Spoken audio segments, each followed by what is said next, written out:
BJP నాయకులు కొంతమంది అంటున్నారు. ఈ కాంగ్రెస్ ప్రభుత్వం ఎక్కువ రోజులు నిలవదు. సో, వ్యతిరేకత పెరిగింది. సొంత పార్టీలో ఎమ్మెల్యేలు సీక్రెట్ మీటింగులు పెట్టుకుంటున్నారు.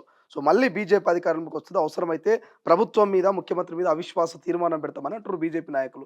నిజంగానే సిద్ధంగా ఉన్నారా అన్నిటికి? వానికి ఎవడైతే అన్నాడో వానికి దమ్ముంటే, వాడు ఒక తండ్రికి తల్లి గుట్టినోడైతే విశ్వాసం పెట్టువనమే అవిశ్వాసం పెట్టువను. వానికి దమ్ముంటే ఎవడన్నాడో అవిశ్వాసం పెడతానంటుండు కదా, వానికి దమ్ముంటే ఒక తండ్రికి తల్లికి పుట్టినోడైతే నిజంగానే వాడు దమ్ముంటే పెట్టువనమే అవిశ్వాస తీర్మానం. రేపంటే రేపు రెడీ మా ముఖ్యమంత్రి గారు. రేపంటే రేపే రెడీ. మా కాంగ్రెస్ పార్టీలో ఇది సముద్రం. కాంగ్రెస్ పార్టీకి ఒక చరిత్ర ఉంది. 10 మంది ఎమ్మెల్యేలు ముచ్చట పెట్టుకున్నా, 50 మంది ఎమ్మెల్యేలు ముచ్చట పెట్టుకున్నా, మళ్ళీ మేమంతా ఒక గూటి పక్షులం, ఒక కుటుంబం లాగా.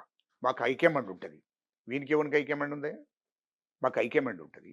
అక్కడి నుంచి ఉంటుంది, ఇక్కడ ఉంటారు. వేలు లక్షల మంది లీడర్లు ఉంటారు, నాయకత్వం ఉంటుంది. మేమంతా మాట్లాడుకుంటాం, మళ్ళీ అంతా కలుసుకుంటాం. మా ముఖ్యమంత్రి నాయకత్వంలో అందరు ఎమ్మెల్యేలు, ఎమ్మెల్సీలు, ప్రజాప్రతినిధులు, పార్టీ కార్యకర్త అందరూ కూడా ఆయన నాయకత్వంలో పనిచేయడానికి సిద్ధంగా ఉన్నారు. పని చేస్తున్నాము. కాంగ్రెస్ పార్టీ ప్రజల్ని ఏమైనా మోసం చేసిందా? మోసపూరితమైనటువంటి హామీలు ఏమైనా ఇచ్చిందా? 6 గ్యారెంటీలు అన్నారు. అరకొర కొన్ని నెరవేరినట్టు, ఇంకొన్ని నెరవేరినట్టున్నాయి. ఈ మధ్య కాలంలో రేషన్ కార్డులు అన్నారు, ఇందిరమ్మ ఇల్లు అన్నారు, ఇందిరమ్మ ఆత్మీయ భరోసా అన్నారు. ఇట్లా చెప్పుకుంటూ పోతే చాలా అంశాలు ఇచ్చారు. ప్రజలకు చేరుతున్నాయా మీరు ఇచ్చిన సంక్షేమ పథకాలు? గుర్తుపెట్టుకోండి, మా కాంగ్రెస్ ప్రభుత్వం స్కీములు పెట్టింది నీతి నిజాయితీగా. మహిళలకు ఉచిత బస్ అన్నం నెరవేర్చినాం. అప్పటికి బడ్జెట్లో 0 బడ్జెట్, రూపాయి లేదు. మొత్తం కేసీఆర్ దోపిడీ చేసిండు. కేసీఆర్ కుటుంబం దోపిడీ చేసింది. రెండవది సిలిండర్ ఇస్తానన్నాం, ఇచ్చినాం. తర్వాత రేషన్ కార్డులు ఇస్తానంటున్నాం, ఇస్తున్నాం. స్కీములు మేము అమలు చేస్తున్నాం, ఇంకా కూడా అమలు చేస్తాం. ఇయల్లో రైతు రుణమాఫీ అన్నాం. రైతు రుణమాఫీ పూర్తి స్థాయిలో చేసిండు మా ముఖ్యమంత్రి గారు. మొత్తం మీద నిధులు సమీకరించి మా ముఖ్యమంత్రి రేవంత్ రెడ్డి గారు ఇయల్లో రైతులందరికీ కూడా రైతు రుణమాఫీ చేయడం జరిగింది. ఇంకా కొంత అక్కడక్కడ జరుగుతే అవి కూడా చేస్తాం, అయిపోతుంది. కానీ మొత్తం రాష్ట్ర వ్యాప్తంగా రైతులకు రుణమాఫీ ఇస్తున్నాం, ఒకటేసారి చేసేసాం. అది కాంగ్రెస్ పార్టీ. ఇప్పటికి సంవత్సరం మీద 4 నెలలు అవుతుంది, ఇంకా 4 ఏళ్ళు ఉన్నది. ఎందుకు తొందరపడుతున్నారు? ఎందుకు భుజాలు దరుచుకుంటున్నారు? ప్రతిపక్ష పార్టీలన్నీ ఎందుకు పరిచయం అవుతున్నారు? మేము 0 బడ్జెట్ నుంచి మొదలైంది మా ప్రభుత్వము అన్ని నిధులు సమీకరించుకుంటా ప్రజల కోసము అన్ని స్కీములు అన్ని అమలు చేయడం కోసమే ఖచ్చితంగా మా ముఖ్యమంత్రి గారు ఆహర్నిశలు కష్టపడుతున్నాడు. నిద్రపోకుండా ఒక్క రోజన్నా వట్టిగున్నాడా మా ముఖ్యమంత్రి గారు? చెప్పండి. ఒక్క రోజన్నా ఎక్కడన్నా వట్టిగున్నాడా? మా మంత్రులు ఒక్క రోజన్నా ఎక్కడన్నా ఫ్రీగా ఎంజాయ్ చేసుడు కానీ, తినుడు కానీ, తాగుడు కానీ, కేటీఆర్ లెక్క, వీళ్ళ కుటుంబ ఎమ్మెల్యేల లెక్క ఎప్పుడన్నా మా వాళ్ళంతా ఏదన్నా ఎంజాయ్ చేసే పరిస్థితులు ఉన్నారా? మా ఎమ్మెల్యేలంతా కాన్స్టిట్యూషన్లలో ఉంటున్నారు. మా మంత్రులంతా జిల్లాలు పట్టుకుని తిరుగుతున్నారు. మా ముఖ్యమంత్రి గారు రాష్ట్ర వ్యాప్తంగా తిరుగుతున్నారు, నిధులు సమీకరిస్తున్నాడు. ఇప్పటికీ ఏడాది దాటింది, ఒక్కరోజు కూడా ఆయన ప్రశాంతంగా ఇంట్లో లేడు. ఒక్కరోజు కూడా మా ముఖ్యమంత్రి ఏ ఫామ్ హౌస్కి పోడు. గదే ఇల్లు ప్రజలు.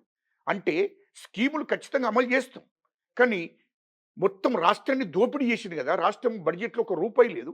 నిధులు సమీకరించడం, వేరే దేశాల నుంచి కూడా నిధులు తీసుకురావడం, ఇయల్లో అప్పులు ఎక్కడన్నా ఇస్తే ఇయ్యండి అయ్యా మా ప్రజల కోసం అని చెప్పి నిధులు సమీకరిస్తున్నారు. ప్రభుత్వం నడిపిస్తున్నాడు 24 గంటలు కష్టపడి. ప్రజా పరిపాలన నడుస్తున్నది ఈ రాష్ట్రంలో. ప్రజల దగ్గరికి పరిపాలన పోతుంది. అందరూ కూడా ఖచ్చితంగా కొంత నిరుత్సాహం ఉండొచ్చు. ఎందుకంటే ఇప్పుడే కదా మేము ఇప్పుడే కదా నడిపించేది ప్రభుత్వాన్ని, పరిపాలన నడిపించేది. ఇప్పుడు కొంత ఉంటుంది, కొంచెం అసలు ఎప్పుడు ఇంకొక సంవత్సరం అయిందనుకో పూర్తిగా అయిపోతుంది. ఎస్సీ వర్గీకరణకు సంబంధించి సుప్రీంకోర్టు ఇచ్చిన సలహా అనుకోవచ్చు, తీర్పు అనుకోవచ్చు. ఆ యాక్షన్ ఇమీడియట్‌గా అసెంబ్లీలో ఖచ్చితంగా మేము ఎస్సీ వర్గీకరణ చేస్తామంటూ తెలంగాణ రాష్ట్ర ముఖ్యమంత్రి రేవంత్ రెడ్డి చెప్పాడు. అన్నట్టుగానే వర్గీకరణ ఏకసభ్య కమిషన్ ఇచ్చినటువంటి నివేదికను ప్రవేశపెట్టిండు. పూర్తి స్థాయి మద్దతును కూడా పట్టుకున్నాడు. కానీ దాని మీద మాలలు ఒక వర్షను, మాదిగలు ఒక వర్షను, ఇక ఉపకులాలది ఒక వర్షన్. ఎవరికి వాళ్ళు యమునా తీరం అన్నట్టుగా ఒక్కొక్కరిది ఒక్కొక్క అభిప్రాయం. సో దీంట్లో గజ్జలకాంతం అభిప్రాయం ఏంటి? 70 ఏళ్ళ నుంచేలి మాదిగలు రిజర్వేషన్లు వచ్చినప్పటి నుండి ఈ రాష్ట్రంలో మాదిగ ఉపకులాలు, సేమ్ టైం బీసీలు అందరూ కూడా నష్టం జరిగింది. దీంట్లో సందేహం లేదు. ఎవరు అన్నా అనకున్నా, ఒప్పుకోకున్నా ఈ రాష్ట్రంలో ఉన్నటువంటి అన్ని వర్గాల ప్రజలకు, ఎస్టీలకు కానీ, ఎస్సీలకు కానీ, బీసీలకు కానీ, రెడ్లకు కానీ, బ్రాహ్మణులకు కానీ, మైనార్టీలకు కానీ, అన్ని కులాలకు కూడా ఇక్కడ రాష్ట్రంలో మాదిగ ఉపకులాలకు నష్టం జరిగిందనే విషయం క్లారిటీగా తెలుస్తుంది. వీళ్ళలో వర్గీకరణ ఈరటి విషయం కాదు. అది 75 సంవత్సరాల నుంచి రిజర్వేషన్లు పుట్టినప్పటి నుండి ఈ మాదిగ ఉపకులాలకు నష్టం జరిగిందనే విషయం క్లారిటీ ఉంది. సేమ్ టైం బీసీలందరికీ కూడా నష్టం జరిగింది. ఒకటి, వర్గీకరణ కోసం 30 ఏళ్ళ పోరాటం. 30 ఏళ్ళు మాదిగ ఉపకులాలని రోడ్ల మీదకి వచ్చి ఉద్యమాలు, పోరాటాలు చేశాయి. ఎంతోమంది బలిదానాలు అయ్యారు, చనిపోయారు. ఎంతోమంది త్యాగాలు చేశారు, ఎంతోమంది శ్రమించారు. మందకృష్ణ గారు దానికి నాయకత్వం వహించారు. ఇది వాస్తవం. రెండో విషయానికి వస్తే, మా ముఖ్యమంత్రి రేవంత్ రెడ్డి గారు ఈయల్లో ఆనాడు చంద్రబాబు నాయుడు గారు వర్గీకరణ ఏ విధంగా చేసిండు, అక్కడ కమిషన్ వేసిండప్పుడు ఆ కమిషన్ దగ్గర నుంచి రిపోర్ట్, అప్పుడున్నటువంటి రిపోర్ట్, చంద్రబాబు గారు ఎట్లా వర్గీకరణ చేసిండని దాని రిపోర్టు, అంతకుముందు ఉన్నటువంటి కమిషన్ల రిపోర్టు, తర్వాత ఇప్పుడు మధ్యలో కమిషన్లు ఇచ్చిన రిపోర్టు, మా ముఖ్యమంత్రి గారు ఒక కమిషన్ వేశాడు.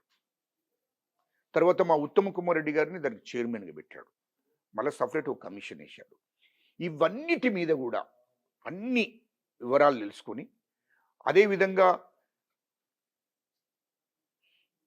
అంటే మాదిగలు ఎంత జనాభా ఉంది, మాలడు ఎంత ఉన్నారు, వాళ్ళ ఉపకులాలు ఎంత, మాదిగల ఉపకులాలు ఎంత, మాలల ఉపకులాలు ఎంత, మొత్తం ఉపకులం ఎంత జనాభా ఉంది, మాదిగల జనాభా ఎంత, మాలడ జనాభా ఎంత అని మొత్తం సర్వే చేసి తీసుకుని వచ్చిన తర్వాత, కమిషన్ రిపోర్టు తీసుకున్న తర్వాత అన్నీ మళ్ళీ క్యాబినెట్లో చర్చించి, మా ఉత్తమ్ కుమార్ రెడ్డి గారు, మా శ్రీధరబాబు గారు, మా ముఖ్యమంత్రి గారు పూర్తి స్థాయిలో చర్చించి, మా బట్టి విక్రమార్క గారు వాళ్ళందరితో చర్చించిన తర్వాత వర్గీకరణ నిర్ణయం తీసుకున్నారు. ఇది వర్గీకరణ చేయడంతో యావత్ తెలంగాణలో ఉన్నటువంటి మాదిగ ఉపకులాలు 50 నుంచి 60 లక్షల మందికి వెలుగునిచ్చాడు. దళిత జాతికి వెలుగునిచ్చాడు ఆ మహానుభావుడు ముఖ్యమంత్రి గారు. ఆయనకు రాష్ట్ర వ్యాప్తంగా, మీ మీడియా ద్వారా రాష్ట్ర వ్యాప్తంగా ఉన్నటువంటి యావత్ దళిత జాతి అంతా ఆయనకు రుణపడి ఉంటుంది, జీవితకాలం అంతా రుణపడి ఉంటుంది. మేము కృతజ్ఞతలు తెలియజేస్తున్నాం ముఖ్యమంత్రి గారికి యావత్ జాతి పక్షాన. ఎందుకంటే ఆయన మరో దేవునిలాగా దిగొచ్చి ఈ జాతికి అండగా ఉన్నాడు, వర్గీకరణ చేశాడు, ఈ జాతికి వెలుగునిచ్చాడు. అటువంటి మహానుభావుడే ఈ తెలంగాణ రాష్ట్ర ముఖ్యమంత్రి రేవంత్ రెడ్డి గారు. ప్రపంచంలో ఏ మూల ఏ క్షణం ఏం జరుగుతుందో వేగంగా తెలుసుకోవడానికి తొలి వెలుగు వాట్సాప్ ఛానల్ని ఫాలో చేయండి.